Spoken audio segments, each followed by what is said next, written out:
In DeKalb County right now, thousands of people are under a boil water advisory as a water main break is now in its second day of repairs. Don Shipman has more.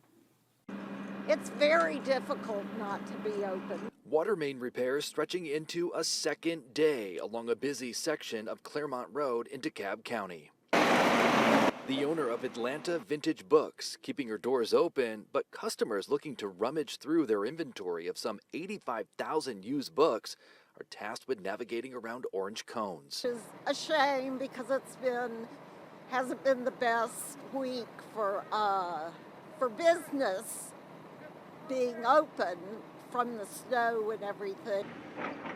The 30-inch main burst late Monday night, causing no or low water pressure for nearly 8,800 DeKalb water customers, or 22,000 people. DeKalb issuing a boil water advisory until further notice, impacting communities south of the break. The lower part of the county is where the water is having difficulties reaching, so that's where you're going to have the lower water pressures, not around the area where the break is.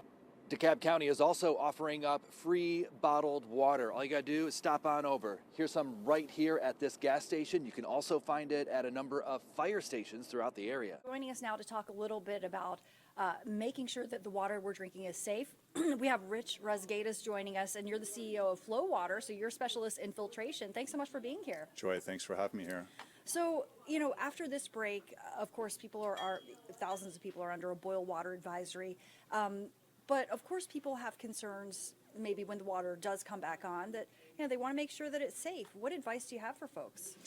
Well, a couple things. One is water breaks and water line breaks are not abnormal, especially when you have aging infrastructure that's been around for 30, 40, 50, 80 years. Construction, seismic activity, these are all things that can cause water line breaks.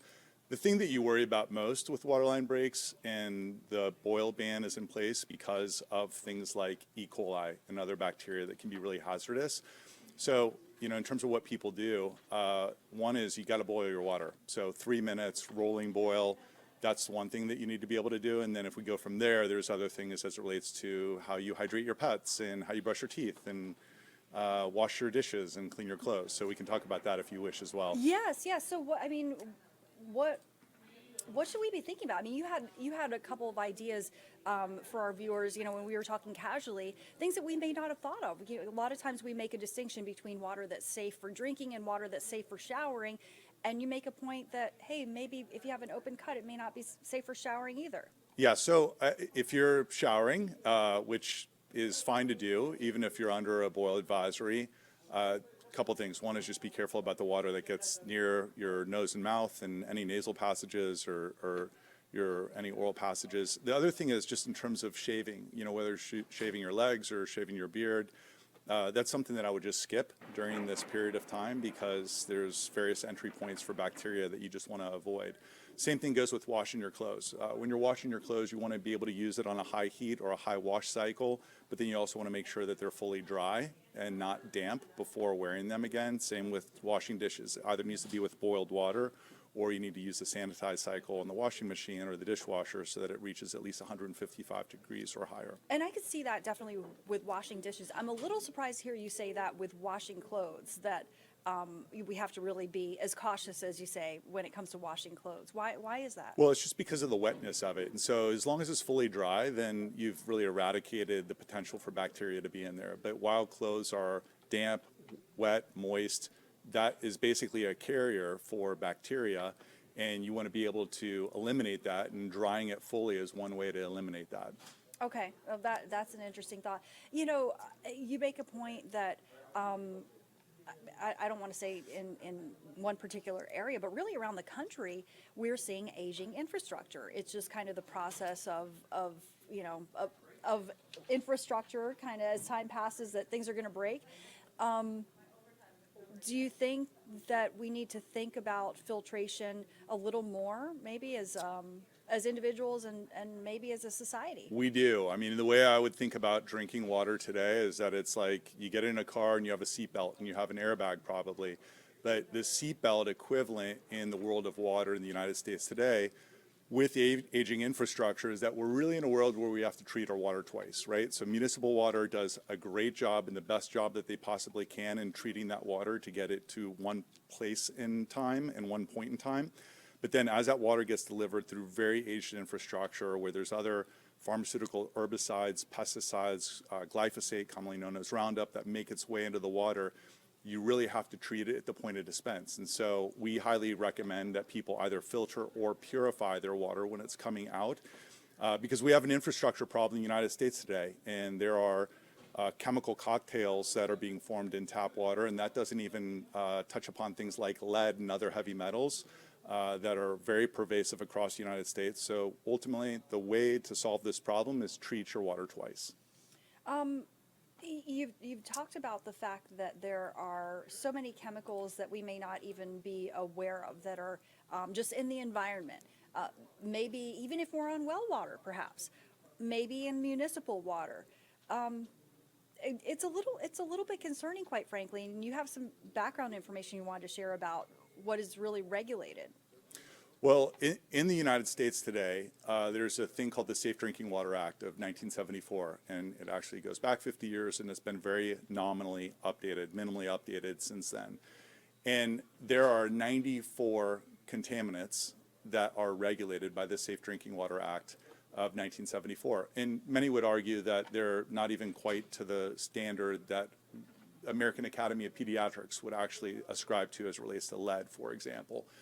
The problem is there are tens and tens and tens of thousands of chemicals that are being used across the United States today.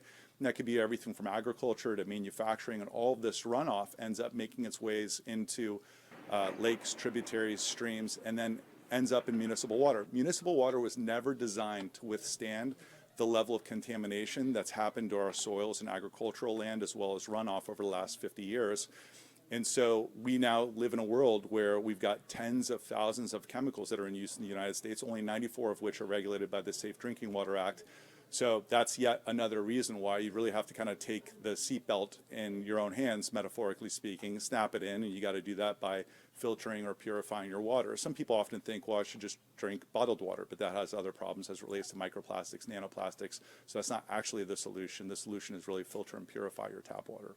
Oh, interesting. So microplastics and okay, I'd like to hear a little more about that to tell you the truth, because I drink a lot of bottled water. Well, a lot of people do, and so there's worldwide there are 1 million bottles a minute, single-use plastic water bottles that are consumed every minute.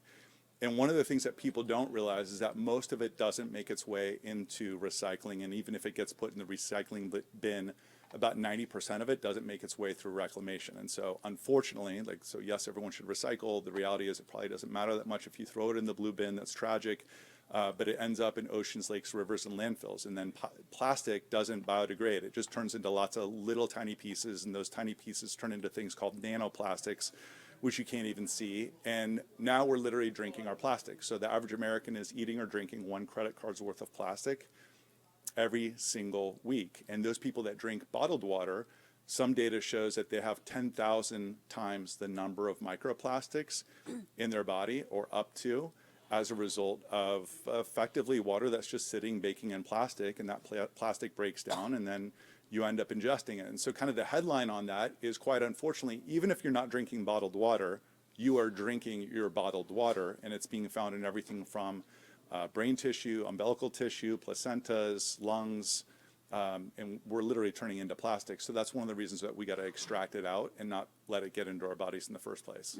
Yeah, that makes sense. When it comes to filtration, what can people do, in their own homes to protect their own families? Is it expensive? Is it difficult to, basically filter your water and create more safeguards for yourself and your family? This is a great question. And so people should take safeguards. And my advice always is, whatever safeguards you can take and that you can afford, something is better than nothing, right? So if you just have a single stage carbon filter that goes into your fridge, and sometimes they make like 3-ply carbon filters that have sediment and pre-sediment as well as carbon in it that goes into a fridge, and drinking out of a fridge filter is going to capture a lot of things. For example, microplastics. You can get almost all of those microplastics out with a fridge filter. If you want something that's more potent, that's going to remove things like Roundup, pharmaceuticals, herbicides, heavy metals, and just extract everything out of the water that should not be in there other than H2O, what you really want to look for is a system that does purification, and that's commonly known as reverse osmosis. At FloWater, we have a proprietary form of that called advanced osmosis, which we put into businesses, hotels, schools, gyms, and corporations. But on the consumer side, gold standard is using something that's reverse osmosis, but I would certainly advocate for any type of filter is better than no filter, even if it's a minimal one or something that you just slide right into your fridge or you put into a pitcher on your countertop. All right. Any final thoughts? Well, ultimately, I think the best thing that we can do as consumers is advocate for ourselves. And so, we believe it's a fundamental human right that everyone has access to clean drinking water that they can trust, and that this is something that we need to restore in America today. And the best way that we're going to do that is by advocating for it. Some of those solutions are long-term, over tens of years, and might cost $1 trillion. Others are things that we can do today, and treating our water twice today is a safeguard that we can put in place for a healthier future as well as healthier families. All right. Thank you so much, Rich Razgaitis from FloWater, with your insight into this. Thanks, Joy.